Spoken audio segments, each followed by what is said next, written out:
1, 2, 3, come on.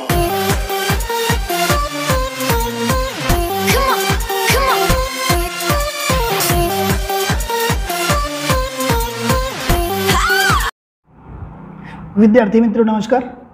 आज हम लोग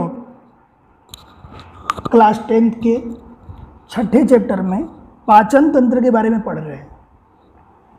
अब देखिए, पाचन तंत्र में पढ़ने से पहले अपने को एक बहुत बड़ा अंतर समझना होता है, डिफरेंस समझना होता है कि पाचन तंत्र और पाचन प्रक्रिया ये दोनों अलग अलग प्रश्न होते हैं।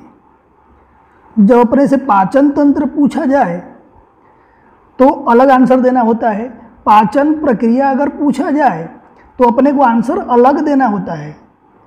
जबकि 90% लोग क्या करते हैं, दोनों को मिक्स करके लिख देते हैं। पाचन तंत्र पूछा जाए कि पाचन प्रक्रिया पूछा जाए, दोनों को मिक्स करके लिख देते हैं। इसको ध्यान से इसलिए पढ़ना है कि इसमें मैटर बहुत सारा है। सभी मैटर को अगर लिख दिया जाए तो कम से कम 2 से 2.5 पेज जाते हैं, जबकि बोर्ड की एग्जाम में अगर 4 मार्क्स में पूछा जाए तो 2.5 पेज लिखेंगे तो एग्जाम में दूसरे प्रश्न छूट जाए, ऐसा हो सकता है। तो इसलिए आप दोनों को डिफरेंस को पहले समझ लीजिए। डिफरेंस को समझने के बाद कौन सा प्रश्न पूछा जाए तो कितना आंसर लिखना है, इसको आप समझिए।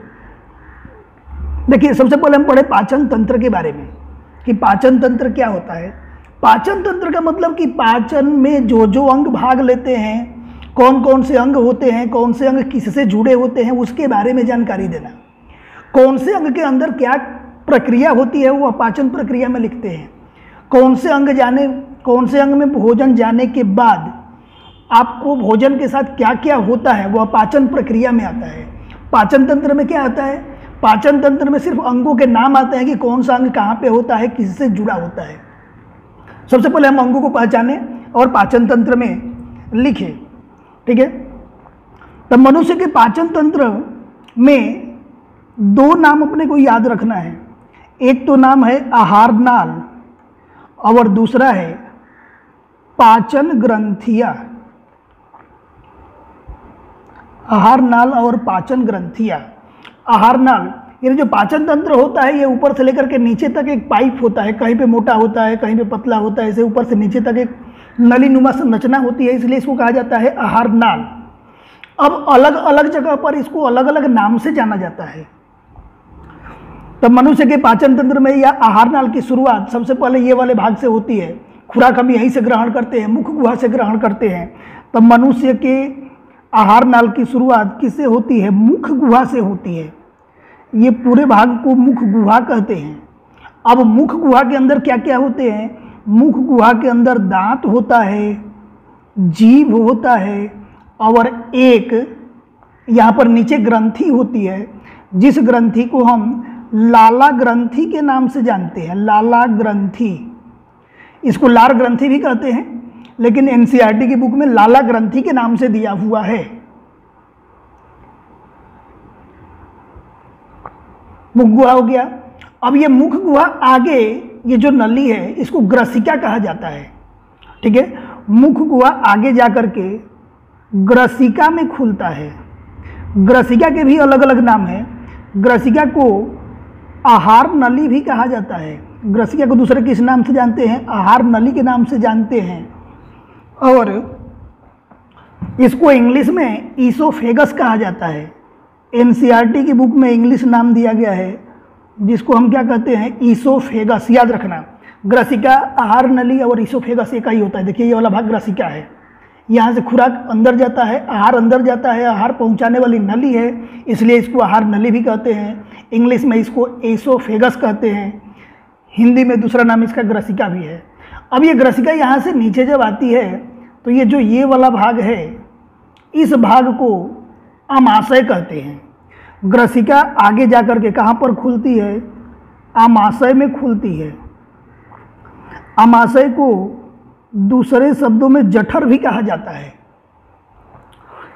अब इस आमाशय के अंदर जो दिखती नहीं है उसमें कुछ ग्रंथियां होती है जिसको हम जठर ग्रंथि के रूप में जानते हैं, जठर ग्रंथि के नाम से जानते हैं।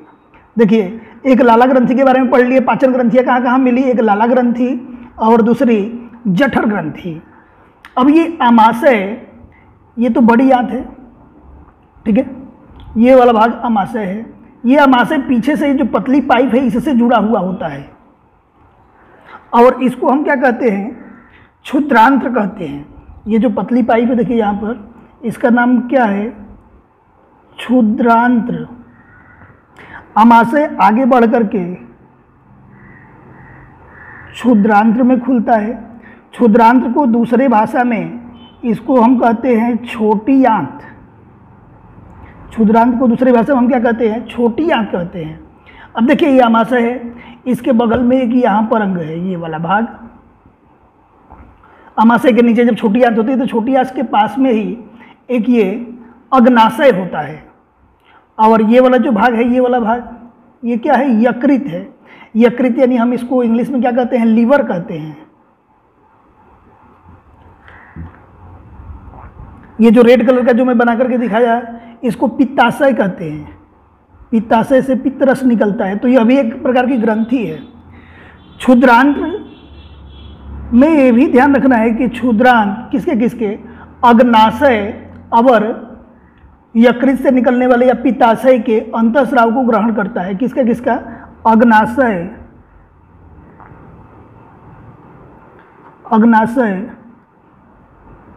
और पित्ताशय के स्राव को क्या करता है, ग्रहण करता है। और ये भी दोनों क्या है, ग्रंथि है, याद रखना। एक ग्रंथि कहाँ मिली थी, लाला ग्रंथि कहाँ पे थी, जीभ के नीचे। दूसरी ग्रंथि कहाँ पे मिली, जठर ग्रंथि। जठर ग्रंथि कहाँ थी, अमाशय के अंदर। और तीसरी ग्रंथि, तीसरी और चौथी ग्रंथि कहाँ पे मिली, तीसरी और चौथी ग्रंथि मिली यहाँ पर लीवर के पास में होता है पित्ताशय और अमाशय के ठीक नीचे क्या होता है, अग्नाशय। ये दोनों ग्रंथियाँ हैं, ये पाचन करने में सहायता प्रदान करती है। इसमें से उत्सेचक निकलते हैं और खुराक में मिल जाते हैं। वो तो जो पाचन प्रक्रिया पढ़ेंगे तो विस्तार से पढ़ेंगे, इसमें सिर्फ अंगों के नाम हम सीख लें।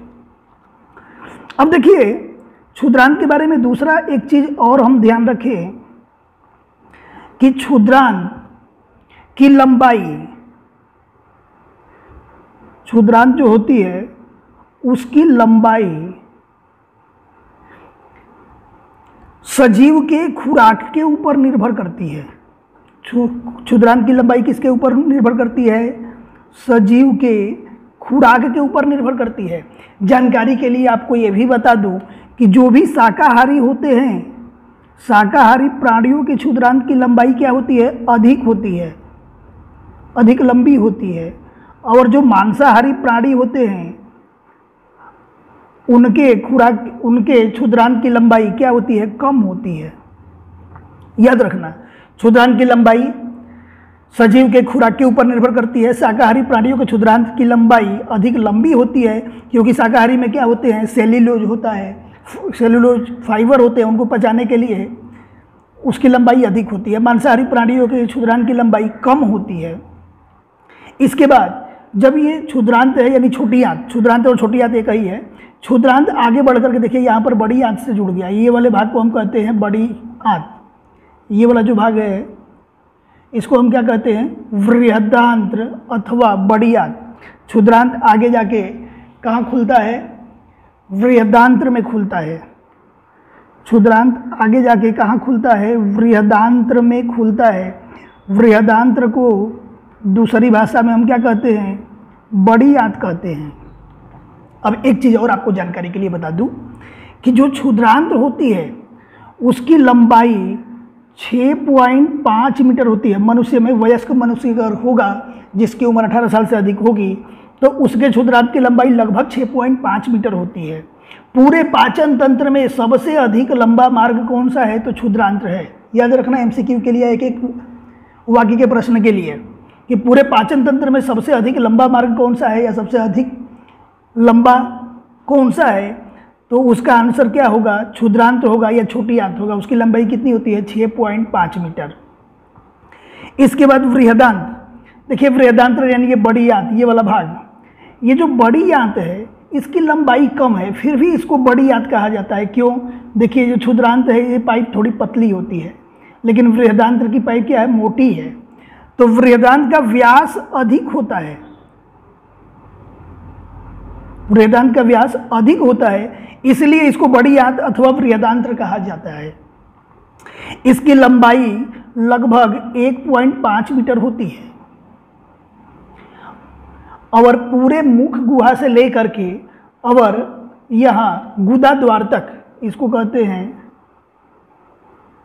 गुदा द्वार, मुख गुहा से लेकर के गुदा द्वार तक पूरी लंबाई लगभग, पूरे आहार नाल की लंबाई लगभग 9 मीटर होती है। आहार नाल की लंबाई कितनी मीटर होती है? 9 मीटर होती है, याद रखना।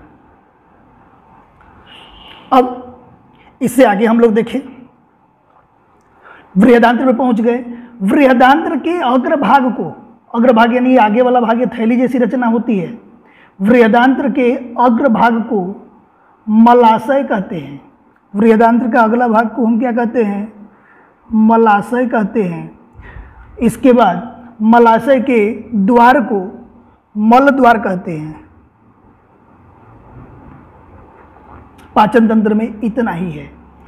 अब एक चीज अपने को और ध्यान रखना है कि ये क्षुद्रांत्र में और बृहदांत्र में, यानी छोटी आंत में और बड़ी आंत के अंदर, दोनों में क्षुद्रांत प्लस बृहदांत्र, इनकी सतह पर अंदर से अंगुली जैसे लाखों प्रवर्ध पाए जाते हैं। देखिए इस तरह की रचना होती है, इस तरह की रचना होगी। ये पाइप है, इसके अंदर की सतह पर इस तरह से रचना संरचना होती है। अंगुली जैसे छोटे छोटे लाखों प्रवर्ध पाए जाते हैं। क्या पाए जाते हैं? प्रवर्ध पाए जाते हैं, जो क्या करते हैं? खुराक में से मिनरल्स, विटामिन्स, कार्बोहाइड्रेट, प्रोटीन जो भी होते हैं, ये कार्बोहाइड्रेट प्लस प्रोटीन और प्लस वसा का क्या करते हैं? शोषण करते हैं। एक काम इनका और है, देखिए जैसे मान लीजिए कि इस तरह से दीवार हो, ये सीधे दीवार है, तो सिर्फ इतना ही दूर भोजन संपर्क में आएगा। लेकिन अगर इसी पर ऐसी कोई रचना है,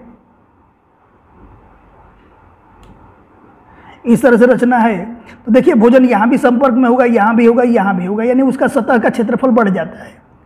भोजन का अवशोषण होने के लिए सतह का क्षेत्रफल क्या हो जाता है? बढ़ जाता है।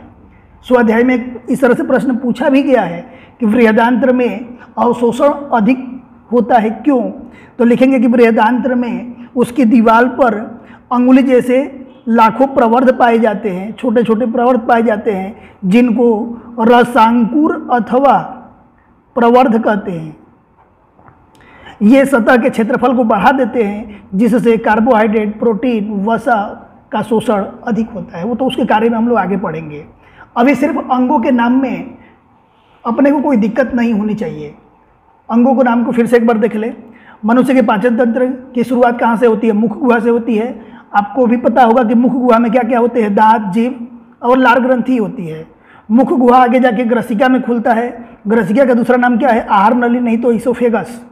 ग्रसिका आगे जाकर के अमाशय में खुलता है। अमाशय का दूसरा नाम क्या है? जठर है। और जठर के अंदर एक ग्रंथि भी होती है, जिसे हम क्या कहते हैं? जठर ग्रंथि कहते हैं। तो ग्रंथि कहाँ पे मिली? पाचन ग्रंथियाँ कहाँ कहाँ मिली? एक लार ग्रंथि मिल गया और एक जठर ग्रंथि मिल गया। इसके बाद अमाशय आगे जाकर के छोटी आंत में खुलता है। तो छोटी आंत को हम क्या कहते हैं? क्षुद्रांत्र भी कहते हैं, जिसकी लंबाई 6.5 मीटर होती है वयस्क मनुष्य में। पूरे पाचन तंत्र का सबसे अधिक लंबा मार्ग क्षुद्रांत्र होता है। क्षुद्रांत्र अग्नाशय और पित्ताशय के स्राव को भी ग्रहण करता है। यानी क्षुद्रांत्र में क्या क्या जुड़ा होता है? पित्ताशय भी जुड़ा होता है, अग्नाशय भी जुड़ा होता है। इनके कार्य हम अगले प्रश्न में पढ़ेंगे। क्षुद्रांत की लंबाई किसके ऊपर निर्भर करती है? सजीवों के खुराक के ऊपर। शाकाहारी प्राणियों में छोटी आंत या क्षुद्रांत लंबी होती है। मांसाहारी प्राणियों में छोटी आंत क्या होती है? कम होती है अथवा छोटी होती है। क्षुद्रांत आगे बढ़कर के बृहदांत्र में खुलता है। बृहदांत्र इसको हम किस नाम से जानते हैं? बड़ी आंत के नाम से जानते हैं। बड़ी आंत की लंबाई कम होती है, परंतु उसका व्यास अधिक होता है, इसलिए इसको बृहदांत्र कहा जाता है। बड़ी आंत की लंबाई टोटल कितना होता है? 1.5 मीटर होता है। इसके बाद बड़ी आंत के अग्रभाग को मलाशय कहते हैं। मलाशय में मल का संग्रह होता है। मलाशय के अग्रभाग को मल द्वार अथवा गुदा द्वार कहते हैं। अब छोटी आंत और बड़ी आंत यानी क्षुद्रांत और बृहदांत की दीवारों पर लाखों की संख्या में ऐसे प्रवर्ध पाए जाते हैं जो प्रोटीन, वसा और कार्बोहाइड्रेट का शोषण करते हैं। ये प्रश्न पूरा हो गया। अब हम लोग नेक्स्ट प्रश्न में पढ़ेंगे पाचन प्रक्रिया के बारे में। देखिए, अब हम पढ़ेंगे पाचन प्रक्रिया के बारे में कि पाचन प्रक्रिया में क्या क्या होता है।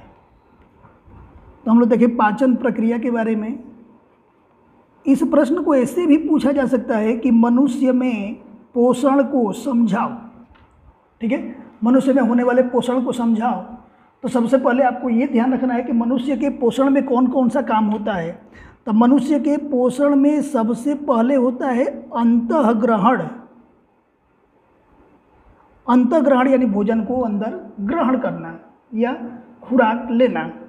दूसरे नंबर पर होता है पाचन। खुराक का कैसे पचित होता है इसके बारे में पूरा डिटेल हम लोग पढ़ेंगे। इसके बाद पाचन के बाद होता है अवशोषण। जब खुराक पच जाएगा तो उसमें जो भी पोषक तत्व मिलेंगे यानी कार्बोहाइड्रेट, प्रोटीन और वसा, उनका कैसे अवशोषण होगा। अवशोषण के बाद स्वांगीकरण होता है। स्वांगीकरण मतलब जब अवशोषण हो जाएगा तो उसका कैसे उपयोग किया जाता है। और सबसे लास्ट में वही क्षेपण होता है। वही क्षेपण का मतलब होता है कि खुराक को शरीर से बाहर करना, यानी जो अपचित खुराक रह गया यानी कचरा रह गया जिसको हम मल कहते हैं, उसको शरीर से बाहर निकालना, उस घटना को हम लोग उत्सर्जन भी कहते हैं। इतना अपने को पढ़ना है। अब देखिए पाचन प्रक्रिया में हम अभी आप लोगों को बता दिए कि पाचन तंत्र अलग प्रश्न होता है, पाचन प्रक्रिया अलग प्रश्न होता है। पाचन प्रक्रिया में जैसे हम खुराक खाते हैं वहाँ से लेकर के और मल होकर के बाहर जब निकलता है वहाँ तक सबके बारे में बताना है कि खुराक के साथ कहाँ पर क्या क्या होता है।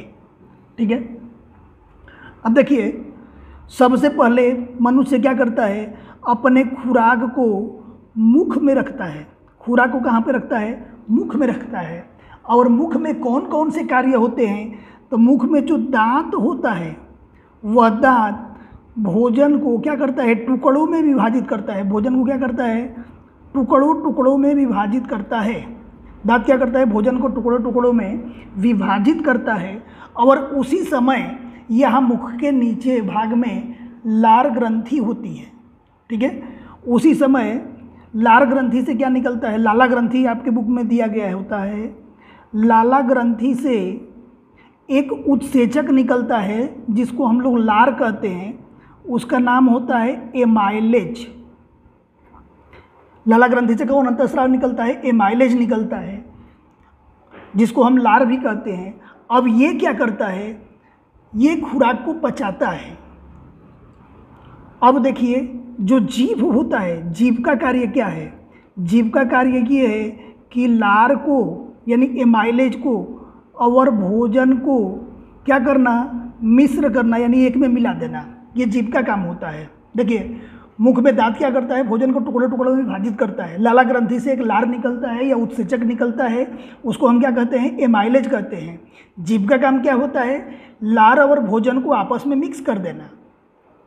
अब यहाँ पर जो एमाइलेज होता है या लार होता है वह खुराक का पाचन भी कर देता है। और खुराक के किस चीज़ को पाचन करता है, तो अपने को पहले से पता है कि खुराक के अंदर मुख्य रूप से कौन कौन से घटक पाए जाते हैं। तो उसमें होते हैं मुख्य पोषक तत्वों में कार्बोहाइड्रेट होता है, और क्या होता है, प्रोटीन होता है, और तीसरे नंबर पर क्या होता है, वसा होता है। मुख्य रूप से 3 घटक पाए जाते हैं और मिनरल्स भी मिलते हैं, लेकिन उनके बारे में चर्चा नहीं करना है। अपने को सिर्फ इन 3 पोषक तत्वों के बारे में ही चर्चा करना है कि इन 3 पोषक तत्वों का पाचन कैसे कैसे होता है। अब देखिए जो कार्बोहाइड्रेट होता है, ठीक है, जिसको हम कहते हैं मंड जटिल अणु, मंड जटिल अणु, इसके 2-3 नाम हैं। एक तो मंड जटिल अणु ये कहलाता है, दूसरा इसको जटिल कार्बोहाइड्रेट के नाम से भी जानते हैं, जटिल कार्बोहाइड्रेट, और तीसरा इसको स्टार्च के नाम से भी जानते हैं। ये तीनों एक ही होता है। जब ये अपने मुख में आता है तो उसमें कौन मिलता है? लार मिलता है। लार के रूप में उत्सेचक जो होता है उसको हम क्या कहते हैं? एमाइलेज कहते हैं। और यह मंड जटिल अणु को ये क्या करता है? सरल शर्करा में बदलता है। इसको किस में बदलता है? सरल शर्करा में बदल देता है। जब ये पच जाता है तो उसको हम क्या कहते हैं? सरल शर्करा, यानी जो जटिल अणु होते हैं उसको सरल रूप में बदल देता है। इसके बाद यहाँ जटिल कार्बोहाइड्रेट पहले था, वो पचने के बाद उसको हम कहते हैं सरल कार्बोहाइड्रेट। इसका दूसरा नाम है सरल कार्बोहाइड्रेट। इसके बाद यहाँ पे स्टार्च के नाम से तीसरा जाना जाता है, तो इसको इंग्लिश में माल्टोज भी कहते हैं। ये तीनों एक ही है। पूरे मुख का फंक्शन हम लोग पढ़ लिए, ठीक है। मुंह में खुराक के साथ क्या क्या होता है? जैसे हम खुराक को मुंह के अंदर रखते हैं तो दांत भोजन को छोटे छोटे टुकड़ों में विभाजित करता है। लाला ग्रंथि से या लार ग्रंथि से एमाइलेज नाम का उत्सेचक का स्राव होता है। जीव उस लार को भोजन के साथ मिक्स करता है। अब लार क्या करता है? खुराक के साथ आए हुए मंड जटिल अणु को सरल शर्करा में बदल देता है, अथवा जटिल कार्बोहाइड्रेट को सरल कार्बोहाइड्रेट में बदल देता है, अथवा स्टार्च को माल्टोज में बदल देता है। तीनों में से आपको कोई एक ही नाम देना है, ठीक है। या तो ऐसे लिखेंगे कि मंड जटिल अणु को सरल शर्करा में बदल देता है, या जटिल कार्बोहाइड्रेट को सरल कार्बोहाइड्रेट में बदल देता है, अथवा स्टार्च को माल्टोज में बदल देता है। कौन? एमाइलेज। इस प्रकार अपने भोजन के पाचन की शुरुआत मुख से ही शुरू हो जाती है। अब एक चीज़ और ध्यान रखना है, खुराक के साथ तो कार्बोहाइड्रेट भी मिला हुआ है, प्रोटीन भी मिला हुआ है, वसा भी मिला हुआ है, तो मुंह में सिर्फ कार्बोहाइड्रेट का पाचन शुरू होता है, प्रोटीन और वसा का पाचन शुरू होता नहीं है। अब इसके बाद मुख के बाद नीचे क्या आता है? ग्रसिका आता है। मुख के बाद क्या आता है? ग्रसिका। अब खुराक ग्रसिका के द्वारा नीचे कैसे जाता है? तो देखिए, ग्रसिका की जो दीवारें होती है, ग्रसिका की जो भित्ति होती है, इसोफेगस के नाम से भी इसको जानते हैं, जो इसकी भित्ति होती है ये संकुचित होती है और फैलती है, ठीक है। ग्रसिका की भित्ति जो होती है वो क्या होती है? संकुचित होती है और फैलती है। याद रखना, ग्रसिका की थैली या भित्ति संकुचित होती है और क्या होती है? फैलती है। और इसके संकुचन और फैलने के कारण ही खुराक आगे बढ़ता है, ठीक है। इसके संकुचन और फैलने के कारण ही खुराक आगे बढ़ता है। इस वीडियो के लिंक्स में डिस्क्रिप्शन में एक लिंक दिया हुआ होगा जिसमें नोट्स दिया हुआ है, उसमें आप देख लेना कि इस क्रिया को अच्छी तरह से लिखा हुआ है कि ग्रसिका की भित्ति या दीवार संकुचित होती है या फैलती है, जिसे हम क्रमानुकंचन कहते हैं, जिसको हम क्या कहते हैं? क्रमानुकंचन कहते हैं। अब अपना खुराक ग्रसिका के द्वारा कहाँ पर पहुँचता है? आमाशय में पहुँचता है। खुराक कहाँ पर पहुँचता है? आमाशय में। खुराक अब पहुँचेगा आमाशय में, तो आमाशय में खुराक के साथ क्या क्या होता है ये हम लोग देखें। आमाशय में खुराक 3 से 4 घंटे तक रहता है, ये भी याद रखना। आमाशय में खुराक कितने समय तक रहता है? 3 से 4 घंटे तक रहता है। आमाशय की दीवार में जठर ग्रंथि होती है। आमाशय की दीवार में क्या होती है? जठर ग्रंथि होती है, और वहाँ से 3 अंतःस्राव उत्पन्न होते हैं। आमाशय की दीवार में एक जठर ग्रंथि होती है और यहाँ से 3 अंतःस्राव उत्पन्न होते हैं।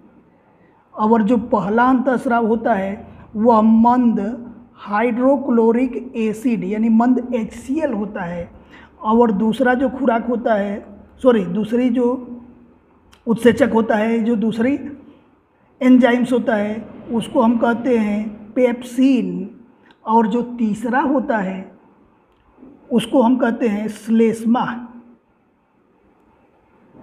देखिए, आमाशय के अंदर क्या क्या होता है? आमाशय के अंदर जठर ग्रंथि होती है। उस जठर ग्रंथि में 3 तरह के अंतःस्राव उत्पन्न होते हैं, या 3 तरह के उत्सेचक या एंजाइम्स उत्पन्न होते हैं।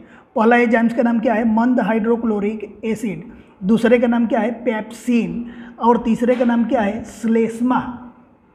अब तीनों का कार्य समझे, तीनों कौन कौन से कार्य करते हैं, अब देखिए, मंद हाइड्रोक्लोरिक एसिड ये अम्ल है, यह खुराक को अम्लीय माध्यम में बदलता है। खुराक को किस माध्यम में बदलता है? अम्लीय माध्यम में बदल देता है, यानी खुराक को एसिडिक करता है। दूसरा काम इसका ये भी है कि खुराक के साथ जो भी बैक्टीरिया आते हैं, खुराक के साथ आने वाले बैक्टीरिया का नाश करता है। ठीक है। पेप्सिन क्या करता है? पेप्सिन के कार्य हम लोग समझे। खुराक को जब अम्लीय माध्यम में HCl तैयार कर देगा, यानी हाइड्रोक्लोरिक एसिड तैयार कर देगा, तो अम्लीय माध्यम में होने से पेप्सिन का कार्य बढ़ जाता है, पेप्सिन और सक्रिय हो जाता है, और पेप्सिन सक्रिय होकर के प्रोटीन का पाचन करता है। फिर से ध्यान से समझिए, खुराक को अम्लीय माध्यम में कौन तैयार करता है? मंद हाइड्रोक्लोरिक एसिड। जब खुराक अम्लीय माध्यम में तैयार हो जाता है तो वहाँ पर पेप्सिन क्रियाशील हो जाता है या उसकी कार्य क्षमता बढ़ जाती है, और पेप्सिन की जब कार्य क्षमता बढ़ जाती है तो प्रोटीन का पाचन हो जाता है। कहाँ पर? आमाशय के अंदर, आमाशय में जठर ग्रंथि के स्राव के कारण। अब देखिए, आमाशय के अंदर सिर्फ प्रोटीन का पाचन होता है, वो भी पूरा पाचन नहीं, अर्ध पाचन ही होता है। अब यहाँ से 1 मार्क्स के प्रश्न ऐसे पूछे जाते हैं कि प्रोटीन के पाचन की शुरुआत कहाँ से होती है? तो आमाशय से। कार्बोहाइड्रेट के पाचन की शुरुआत कहाँ से होती है? कार्बोहाइड्रेट यानी मंड जटिल अणु या स्टार्च के पाचन की शुरुआत कहाँ से होती है? तो मुख में से। अभी हम लोग ऊपर पढ़ चुके हैं। ये 2 प्रश्न एक एक वाक्य के आप याद रखना कि कार्बोहाइड्रेट के पाचन की शुरुआत कहाँ से होती है? मुख में से। और प्रोटीन के पाचन की शुरुआत कहाँ से होती है? पेप्सिन से। अब श्लेष्मा क्या करता है? श्लेष्मा कैसा होता है, इसके बारे में अपनी जानकारी रखें। देखिए, कुछ पदार्थ ऐसे होते हैं जिनको किसी सतह पर लगा दे तो दूसरे पदार्थों का प्रभाव नहीं होता है उसके ऊपर। उदाहरण के रूप में आप हंस देखे होंगे, उनके पंख ऐसे होते हैं कि अगर उसके ऊपर पानी फेंका जाए तो उनके पंख गीले नहीं होते। क्यों? क्योंकि उसके पंख के ऊपर श्लेष्मा पाया जाता है। तो श्लेष्मा जठर की दीवार की रक्षा करती है, यानी जठर की दीवार पर अंदर अंदर चारों तरफ फैल जाती है, तो उस दीवार पर ये मंद हाइड्रोक्लोरिक एसिड का कोई प्रभाव नहीं होता। यानी यह क्या करता है? आमाशय की दीवार की रक्षा करता है। आमाशय की दीवार की किससे? मंद हाइड्रोक्लोरिक एसिड से क्या करता है? रक्षा करता है, और पेप्सिन से भी रक्षा करता है। तीनों का कार्य समझ लिए। आमाशय में 3 अंतःस्राव, कौन कौन? मंद हाइड्रोक्लोरिक एसिड, इसका काम क्या है? खुराक को अम्लीय माध्यम में बदलना और खुराक के साथ आए हुए बैक्टीरिया का नाश करना। दूसरा अंतःस्राव कौन सा है? पेप्सिन। पेप्सिन का कार्य क्या होता है? प्रोटीन का पाचन करना। श्लेष्मा, इसका कार्य क्या होता है? आमाशय की दीवार की मंद हाइड्रोक्लोरिक एसिड से रक्षा करना। अब खुराक कहाँ पर पहुँचेगा? आमाशय के बाद कहाँ पर जाता है? छोटी आंत में। आमाशय के बाद खुराक कहाँ पहुँचता है? छोटी आंत में।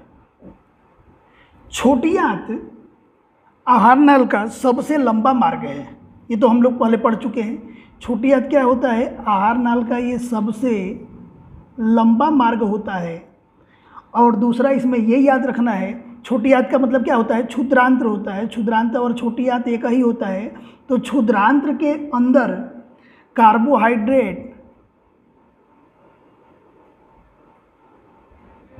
कार्बोहाइड्रेट और इसके बाद प्रोटीन और तीसरा क्या था? वसा, ये तीनों का संपूर्ण रूप से पाचन हो जाता है। ये भी एक वाक्य के लिए अपने को याद रखना है कि किस अंग में संपूर्ण रूप से पाचन होता है। तो उसका आंसर क्या होगा? छोटी आंत, नहीं तो इसको हम क्या कहते हैं? क्षुद्रांत। छोटी आंत्र में खुराक का संपूर्ण रूप से पाचन हो जाता है। अब क्षुद्रांत्र के अंदर आपको एक चीज़ और बता दूं, क्षुद्रांत्र जो है वह ये वाली आकृति में स्पष्ट दिखेगा। ये छोटी आंत है या क्षुद्रांत्र है। क्षुद्रांत्र पित्ताशय से निकलने वाले पित्तरस, अग्नाशय से निकलने वाले आग्नेयिक रस का ग्रहण करता है। ठीक है, किसको किसको ग्रहण करता है? पित्ताशय से निकलने वाला पित्तरस। पित्ताशय से क्या निकलता है? पित्तरस निकलता है। और दूसरा अग्नाशय से निकलने वाला अग्नाशयिक रस कहलाता है।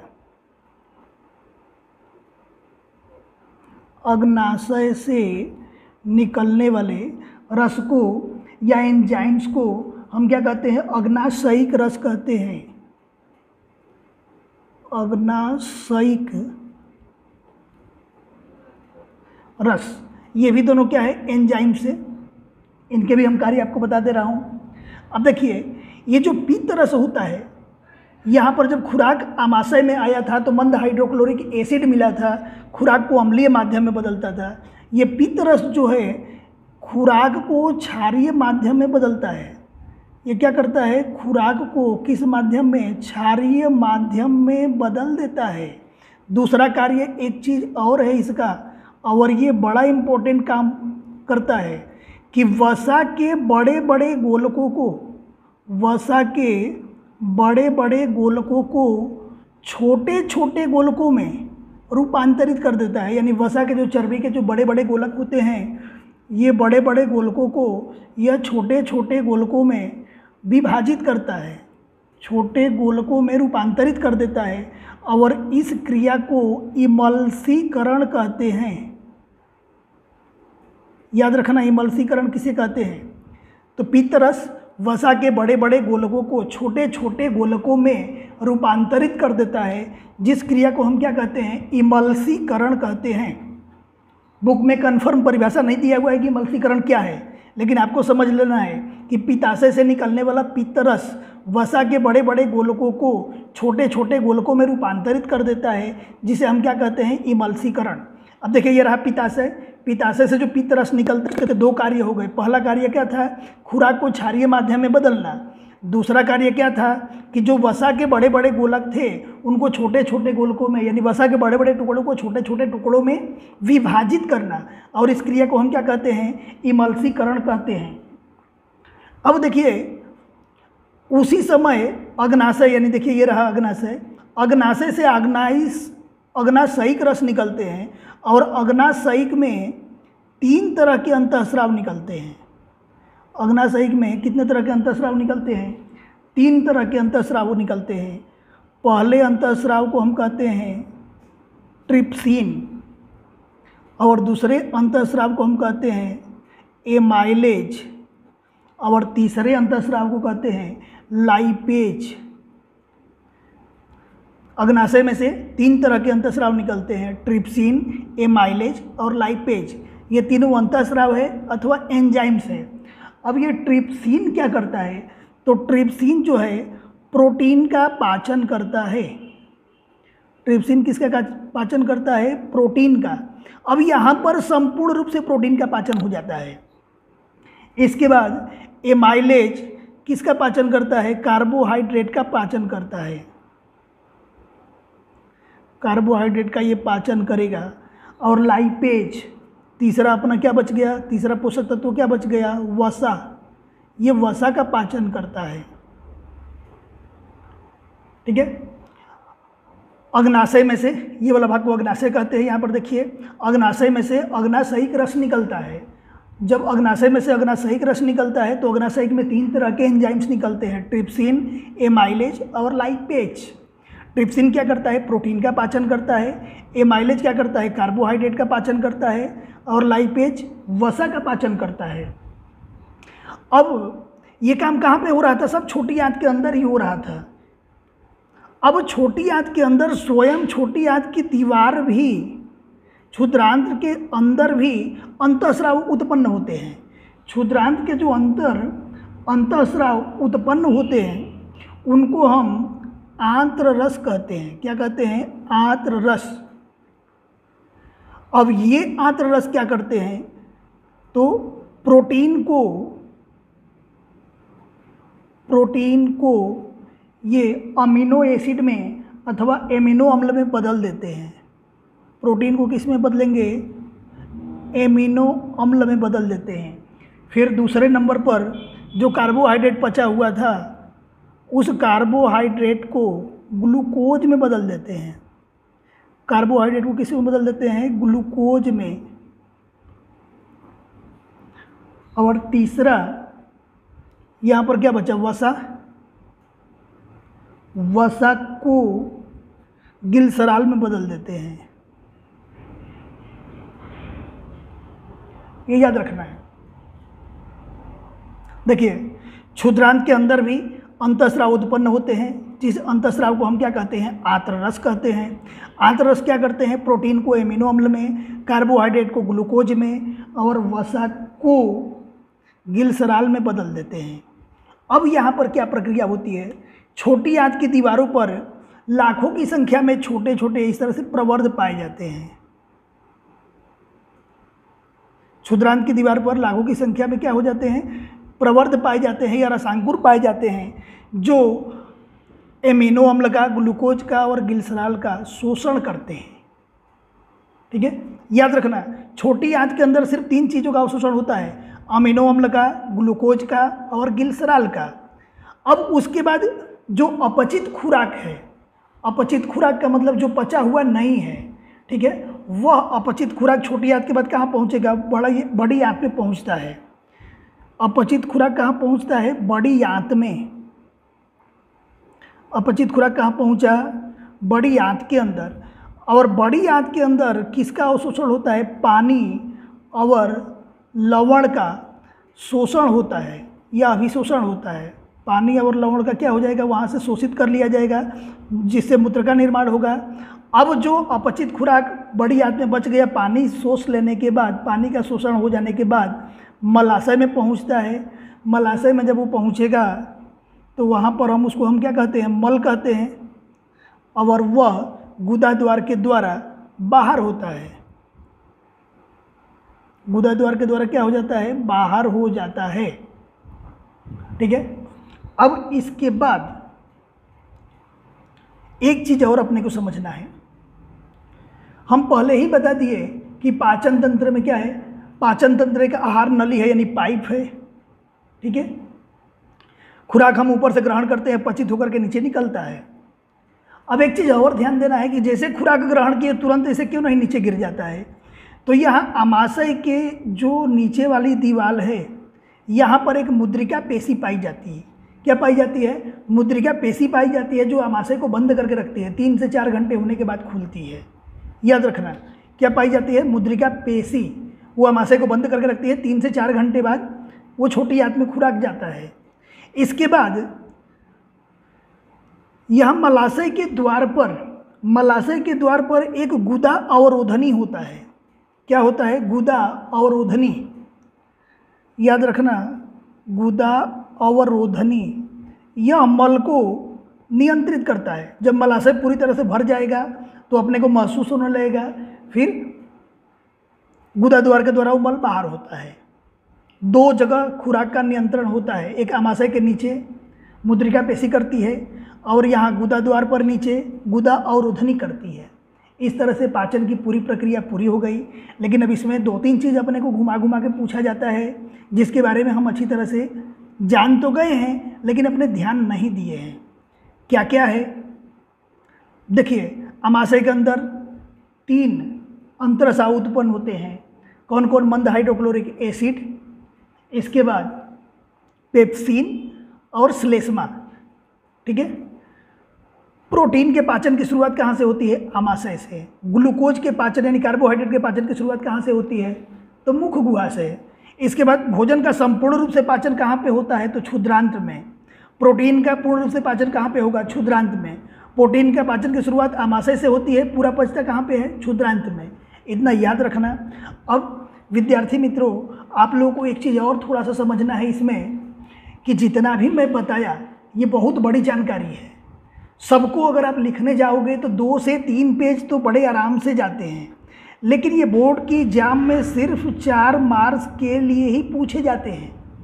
4 मार्क्स में अगर पूछ दिया गया तो आप 3 पेज लिखने जाओगे तो बोर्ड की एग्जाम में बाकी के प्रश्न छूट जाते हैं। तो इसको कम करके कैसे लिखा जाएगा, इसके लिए मैं डिस्क्रिप्शन में लिंक दिया हुआ हूँ, वहाँ से जाकर के आप PDF डाउनलोड कर लो। दोनों प्रश्नों को, यानी पाचन तंत्र को और पाचन प्रक्रिया को अलग अलग करके, पाचन तंत्र और पाचन प्रक्रिया को अलग अलग करके और उसमें लिखा गया है। इसको आप ध्यान देना।